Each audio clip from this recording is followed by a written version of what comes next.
এটা কারখানা মালিক কর্তৃক হত্যা, রাষ্ট্র ব্যবস্থা কর্তৃক হত্যা। গতকাল সজীব গ্রুপের মালিক প্রশ্নোত্তরে তিনি বলেছেন, আমি তো আগুন লাগাই নাই। গোটা শ্রমিক জীবনকে আজকে এরকম নিরাপত্তাহীন করে তুলেছেন।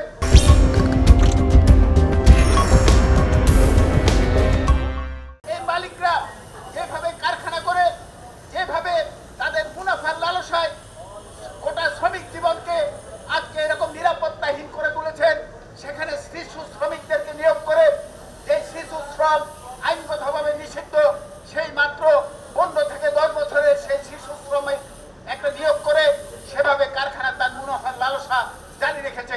এই যে কারখানা অধিদপ্তরের লোকজন কি করেন, কিভাবে একটি কারখানায় যেখানে 3 ভাগের 1 ভাগ লোক কাজ করার সুযোগ নেই, সেখানে 7,000-এর অধিক কর্মচারী কাজ করতে পারে, কাজ করতে পারে। সংগ্রামী সাথী বন্ধুগণ, কথা বেশি বলবো না, যে কথা বলতে চাই তাই বলতে চাই পরিষ্কারভাবে। এই হত্যা, এটা একটা হত্যা, এটা কারখানা মালিক কর্তৃক হত্যা, রাষ্ট্র ব্যবস্থা কর্তৃক হত্যা। এই দায়, হত্যার দায় অবশ্যই কারখানা মালিক এবং রাষ্ট্রকে নিতে হবে। গতকাল সজীব গ্রুপের মালিক প্রশ্নোত্তরে তিনি বলেছেন, আমি তো আগুন লাগাই নাই, আমার ম্যানেজার তো আগুন লাগায় নাই। কারখানা হলে শ্রমিক থাকবে, দুর্ঘটনার আশঙ্কা থাকবে। এত বড় ঘটনা, মালিকের কোনো অনুশোচনা নাই এবং মালিকের এটা নিয়ে তার যে কোনো বক্তব্য, শ্রমিকদের পাশে দাঁড়িয়ে এরকম কোনো বক্তব্য নাই। এই মালিক এবং ম্যানেজাররা এখনো ধরাছোঁয়ার বাইরে।